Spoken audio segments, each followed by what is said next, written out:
Welkom in Marta's atelier. Vandaag wil ik het hebben over het tekenen van de mond en daarbij de kin.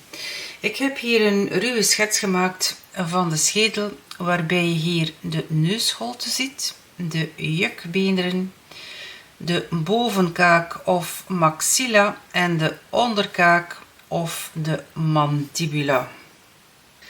Een heel belangrijke spier die rond de mond ligt, dat is de mondkringspier. Dit heb je ook rond de ogen, de oogkringspier. En die zit ongeveer hier.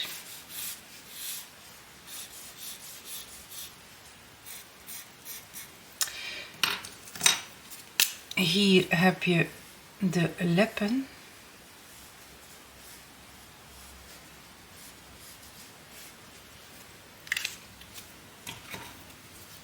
En dus hier rond zit deze spier, deze kringspier. Wanneer je de schedel in zijzicht ziet, dan krijg je hier een hoek van de onderkaak. En als je naar de kin ziet, dan zie je hier een vooruitspringend deel. Dus de kin zit een ietsje meer naar voren dan hier de mond. We hebben nogal de neiging, wanneer we een frontaal zicht zien van een gezicht, dat we de mond hier als een rechte horizontale zien. Dat is echter niet waar. Ik heb hier nu een tennisbal die dienst doet als schedel. Als dit de twee zijkanten zijn en dit is hier de voorkant van de schedel. Hier zitten de tanden. En als ik nu mijn potlood hierop leg, dan zie je dat mijn potlood niet alle tanden kan raken, maar dat ik integendeel mijn potlood moet bewegen om alle tanden te kunnen volgen. Neem ik nu mijn anatomieboek erbij, dan zie je inderdaad hier de voorste tanden en natuurlijk volgen de tanden de bovenkaak, evenzo hier in de onderkaak.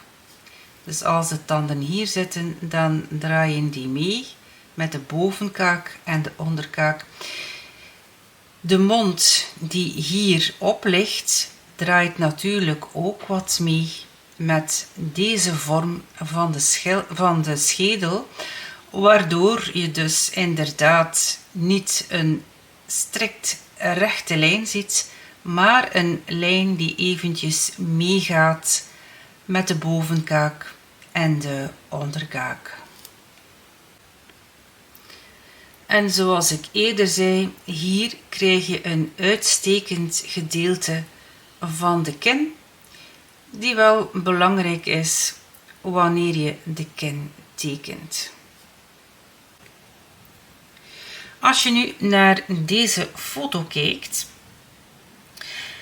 het licht komt natuurlijk van boven en daardoor krijg je op de bovenlip een schaduw. De onderlip wijst naar boven, waardoor deze licht ontvangt. Onder de onderlip krijg je een indeuking, wat maakt dat je hier een schaduw krijgt. Dit gedeelte of dit schaduwgedeelte kan groter of kleiner zijn, al naar gelang de persoon. En dan heb je hier de kin die wat naar voren uitsteekt. Dit vlakje wijst naar boven, waardoor dit heel wat licht ontvangt. Dan draait dit hier terug naar beneden toe en dit komt in schaduw te zitten. Ook de neus werpt hier een schaduw op het bovenste deel van de bovenlip.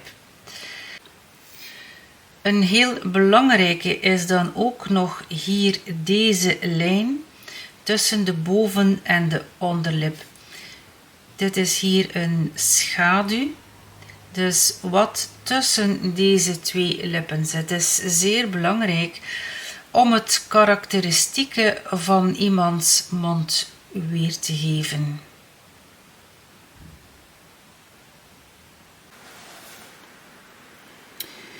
Ik begin op een canvasboard dat ik heb voorbereid met 1 laag extra gesso. En in deze gesso heb ik een klein beetje gebrande sienna toegevoegd. Hier ben ik nu de mond aan het schetsen met acrylverf en dit met ongebrande omber. Als wit gebruik ik gewoon witte gesso, zodanig dat mijn olieverf nog altijd grip heeft op het oppervlak.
Nu de schets in acryl op canvas staat, kan ik beginnen met olieverf. In dit stadium kan je direct met kleur werken, maar ik kies ervoor om eerst een grisaille aan te brengen. Als kleur voor de grisaille heb ik gebruikt ongebrande omber met daarin een klein beetje ivoorzwart en titaanwit. Titaanwit waarin lijnolie zit.